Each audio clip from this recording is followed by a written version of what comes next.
Excellency, Akhoui, Sadiqi,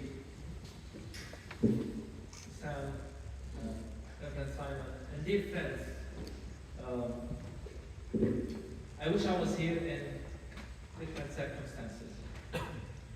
Yet in the midst of pain and darkness, what a beautiful image for us to meet in a church from different backgrounds, all united in our thirsty for justice. This is amazing, and I'm really grateful for this moment. I come to the UK with a heavy heart and with contradictory feelings. Never would I have expected that I will still be calling for a ceasefire 130 days after this war broke. It's amazing. What happened to humanity? What is wrong with us? Do Palestinians matter? I come to the UK with its history of colonialism. I think of the infamous supremacist Balfour Declaration and the consequences it carries even today on our lives. Has the UK apologized for it? Has it taken responsibility? I come here knowing too well that for 76 years, the UK has provided unwavering support to Israel, even when Israel continues to occupy Palestinian land, build settlements, promote ultra-nationalistic and exclusive ideologies, and sustain a system of apartheid in our land, as attested by numerous respected organizations. With all of this, the support continues. And I come here knowing too well that the UK Prime Minister, like many other Western leaders, came to Tel Aviv immediately after October 7th to provide cover and to give the green light for this genocide and to offer to pay the bill. And what's really falling is that all these politicians later are concerned. They want to tell us. They raise concern about the number of civilian kills. No, we don't believe that. You came and gave the green light to this. And what's even more frustrating, Israel alleges that some members from UNRWA were involved in the attacks on October 7th, and support to UNRWA immediately stops directly from countries around the world, including the UK.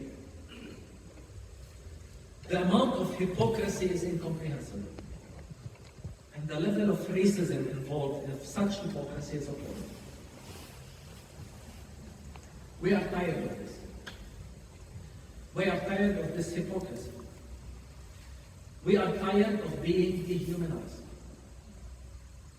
We are tired of the distorted narratives that portray us as the aggressors, whereas in reality, we are colonized and occupied.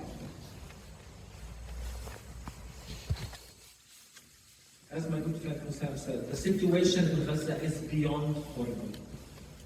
The stories we hear from those on the ground in Gaza are horror stories. It's literally hell on earth. Non-stop bombing every hour of the day. A friend of mine said 1 hour in this war is worse than all previous wars combined. They don't sleep. And they're bracing for their death. They feel like dead people walking. This is how they feel. They're posting farewell messages on social media.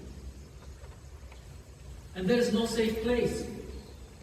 They go to a church or to a mosque, it's bombed. They go to Rafah in the south, it's bombed. They go to UNRWA schools, it's bombed. And every time we see children being pulled from under the rubble, does the world really care? This war indeed did not start in October 7th. When we say this and when we insist that this did not start in October 7th, this is not justifying what happened then. But it's about understanding the context. There's a question now in the media, I hear it. What is an appropriate response to what happened on October 7th? So as a Palestinian, allow me to ask, what is an appropriate response to 76 years of ethnic cleansing and oppression? Let us remember that 70% of the people of Gaza are refugees from the 1948 Nakba, and they still have not been granted their rights or compensation. Most media frame this as an October 7th war, but in reality, this is a continuation of our Nakba. Our Nakba continues. And to those who rush to demonize Palestinians, and I've been asked this all the time in interviews, I want you to try to walk in our shoes. Imagine being always and constantly displaced. And I want you to live not 17 years, but 17 months under the siege in Gaza, which they had been enduring before. And then I want to see how you will react, before casting any moral judgments on the people of Gaza. So no one's talking about the context. No one is talking about the fact that these are people who are being denied their rights of return to their villages, and that the state of Israel was built on the ruins of their villages and towns. We're not talking about this. And we're not talking about, when we say this, we're not talking about something that happened hundreds of years ago. We're talking about 76 years ago. And to me, it's outrageous and shocking how everybody wants to convince us that we should accept that Jews are entitled to the land because they lived here 2,000 years ago, while the people of Gaza should not be allowed to go back to their towns and cities from 1948. There's so much talk about the deteriorating humanitarian situation in Gaza because of the war. And what's really deflating to us is that they're negotiating how much humanitarian aid should get to the people of Gaza. I mean, do you see how low we've got? But to understand why is this happening, when people are talking about the humanitarian situation, I ask, and in our anger and frustration, we ask, where were you for the last 17 years? Gaza was held before October 7th. There was food, electricity, and water shortage before October 7th. In fact, in 2021, Antonio Guterres, the Secretary General of the United Nations, said, if there is hell on earth, it is the lives of children in Gaza. And imagine he said this before October 7th. The situation has been unbearable for years, leading to very high despair, unemployment, and even suicide rates among youth in Gaza before October 7th. Tragically, those of us who've been advocating for the end of the siege, we saw this coming. 76 years of displacement, settler violence, segregation, and aggressive settlement building. A system that has been described as apartheid by leading human rights organizations, including Israel's B'Tselem, and many others, Human Rights Watch, Amnesty, and others. And of course, do we hear words of condemnation? Do we hear any response about these reports? And I continue to ask, does the international law matter as we continue to educate us? What about all these talks about the international law and human rights? Well, they're telling you there's apartheid in Palestine. What have you done? What have you done? And then Israel today is led by an extreme government that has openly declared, and I quote, the Jewish people have an exclusive and unalienable right to all parts of the land of Israel. This is the official line of the current Israeli government. Where is the uproar? Where is the condemnation? Did the UK cut its ties with Israel? And then the ICJ, what was the response? This is the context, and we are outraged when the media and politicians continue to choose to ignore this context. And all of this is because it's been years of constant dehumanization of the Palestinians. You can still remember when Biden responded to a question about the high number of civilians killed by Israeli airstrikes. And he said he had no confidence in the numbers that Palestinians are using. This remark, which can be characterized as racist, minimizes the scale of death of Palestinians in Gaza. It's as if our lives don't matter. You know, the world responded with great sympathy and empathy to the killing of 1,200 Israelis on October 7th, painting their monuments with the flag of Israel. More than 30,000 Palestinian lives later, including 12,000 children, we are still waiting to see the Palestinian flag on any monument.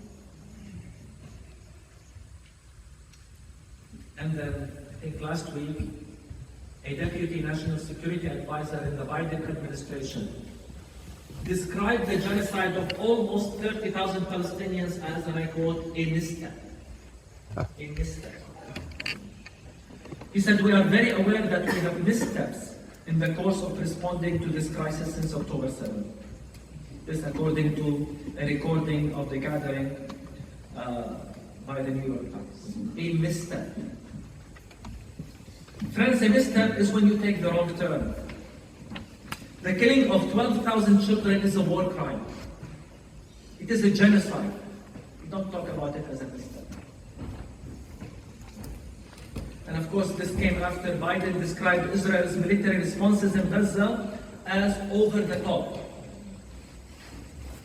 You know, if it was only 5,000 children killed, maybe it's under the top. 10,000, now we're close. 12,000, it's over the top. The destruction of an entire population is described as over the top. This is racism at its worst.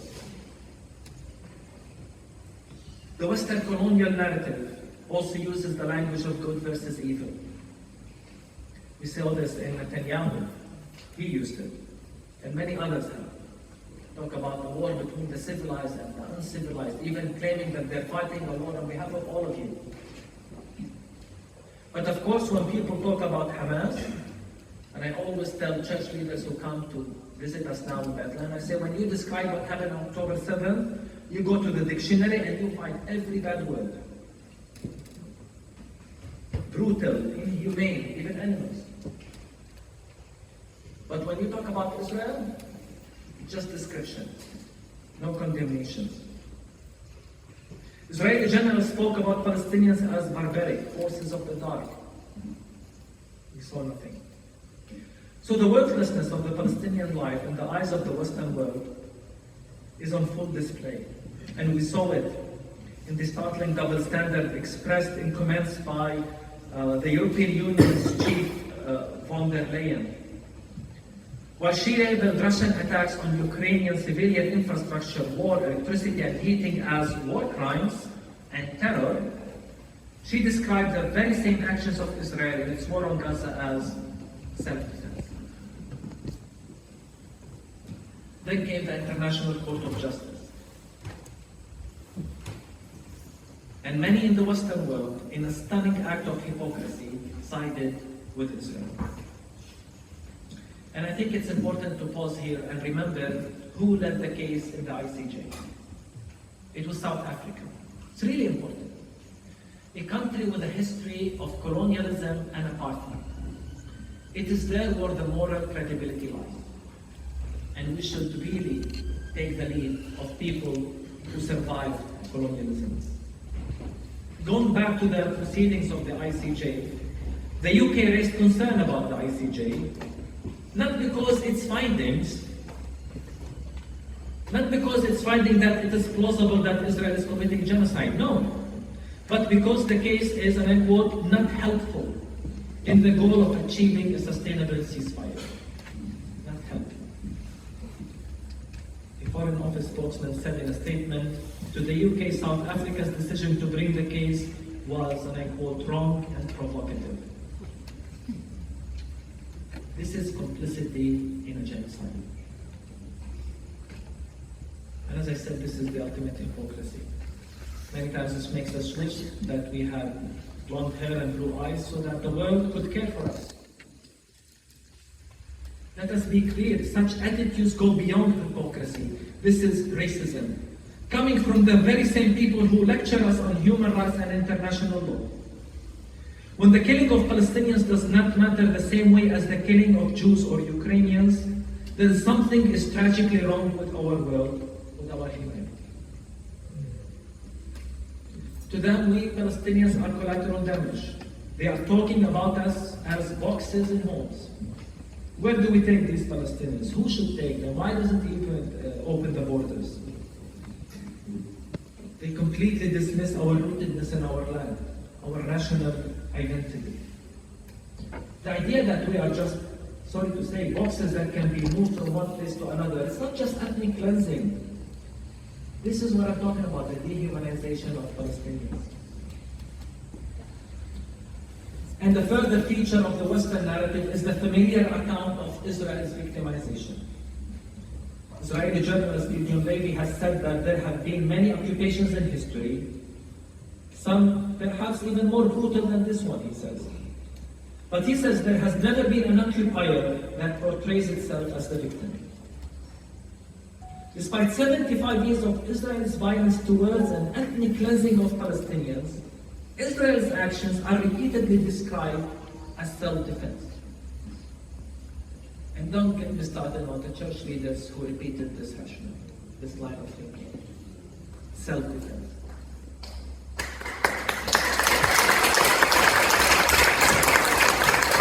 In turn, and before we are allowed to share our narrative, Palestinians are expected to begin every conversation by condemning Hamas, Palestinian violence as a whole, and the evil of anti-Semitism, along with defending our occupiers' right to exist. It's the cost of our being allowed to speak. And we're saying enough of this. We want back under pressure. And by the way, I don't condone violence. I believe in creative, non-violent resistance. Those who know my writings know this. But again, why isn't anybody talking about Palestinians' right to self-defense? The West Bank is internationally recognized as occupied. Do we have the right to defend ourselves under international law? Of course, if we defend ourselves against Israeli military, we are immediately labeled as terrorists. What's happening in Gaza is a genocide. It's a genocide through war crimes and ethnic cleansing. And we've been saying this from the very beginning. We knew what was happening. And in fact, as Palestinian and South African Christian leaders, we penned a letter in November making this case that this is a genocide for the ICJ. And even then, the director of the UN Human Rights Officer in New York resigned over what he says is the organization's failure to stop, and I quote, a textbook case of genocide, unquote, unfolding in Gaza. Truth is evident. We do not have to explain or argue for it. I'm not here to raise awareness, friends. I'm not here to reveal what's happening, to expose what's happening. This is the first genocide in history that is broadcasted live to the world. And it is being filmed by the victims themselves. No one can claim they did not know. The people of Gaza broadcast scenes of their genocide, while the world leaders, the people of Gaza broadcast to us scenes of their genocide, and the war leaders declared to us and to the world their intentions to wipe out Gaza and re-colonize it. But the world is still debating and deliberating whether what is happening is a word of genocide or not. It's amazing. Friends, truth is evident for all to see. There's nothing to debate. Apartheid is clear. You know, when our South African friends visit us in Bethlehem, they always say, we in South Africa don't need anyone to tell us what apartheid is. When we see it, we recognize it. And And many of them have told us, what you have in Palestine is worse than crime. The truth is clear. We don't need to explain it anymore. Truth is evident for all to see. Believe me, world leaders know the truth, but they are denying it. This is why I did not come here to educate or to explain or to open eyes. I come here hoping against hope that attitudes are exposed and hearts are changed. What we need today more than anything is courageous leaders and truth speakers. We need this in politics, we need this in religion. We need people of courage and conviction. We need moral political leaders, not interest-oriented political leaders. I think what's missing today in our world's politics is precisely that, morality. And I am tired and fed up of politicians and diplomats and quite frankly church leaders who share with me behind closed doors in confidentiality that they support us 100%, but that they are confined in what they can say in public. I'm fed up with this. I hear this all the time. You know how frustrating it is? Leaders in their comfort zone lack the courage to speak up. While the honorable people of Gaza risk everything for the sake of freedom and dignity.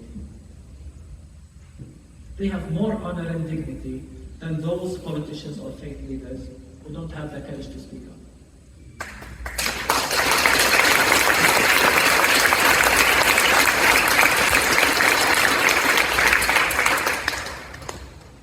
So my message as a Palestinian Christian pastor is simple. Those sitting on the side, and I have to be honest, including the church in many cases, are complicit in their silence. Martin Luther King Jr. was mentioned many times, and he's remembered among many things for saying, we remember not those who were against us, but those who were silent. At the beginning of the war, we wrote a letter signed by 12 leading Palestinian Christian organizations, call for repentance. In it we say, and I quote, we say it with a broken heart. We hold Western church leaders and theologians who rally behind Israel's wars accountable for their theological and political complicity in the Israeli crimes against the Palestinians, which have been committed over the last 75 years. We had to speak as Palestinian Christians. We couldn't be silent, even if it meant criticizing our own siblings. And today I say the same about the politicians and opinion makers who are still silent, hesitant, and shy in their positions and statements. The empty words, the diplomatic words, the toothless words, the words of concern and sympathy that mean nothing to us. Gaza is indeed a human cry. It's a moral cry. This is not about politics. If you are not shaken to the core and moved to act by the brutal killing of more than 12,000 children, there's something wrong with you. There's nothing we can do to restore you. So I believe the world will not recover, and our humanity will not recover. History will not and should not be merciful towards those who are complicit. And this is why I said we will not accept apologies after the genocide. The names of those complicit in the genocide are stained in history books. Dear friends, I come to Bethlehem with a simple message. We need an immediate ceasefire. This is a moral obligation. And if we say it with conviction, we must work for it. Yes, we are tired of empty words. We're tired of promises that are never kept. But this should be the message right now, an immediate ceasefire. Because every day we delay delivering this message, hundreds of people will be killed. We cannot stop demanding this. And I know it's been 130 days. But we can't give up, and we can't give in to despair. We owe it to the people of Gaza. We owe it to their heroic sacrifices that we don't stop. We can't stop. We should not stop. We owe it to humanity because we can't allow ourselves to grow numb over a genocide. We cannot normalize a genocide. We can't stop. We must continue demonstrating. We must continue talking. We must continue praying until this genocide is over. And beyond that, we need an end to the Israeli occupation and oppression. We need an end to apartheid. We need justice and equality. I still hold fast to the hope, and it's really hard. To live in a land where people are equal regardless of their national, religious, or ethnic identity. I will never give up this dream.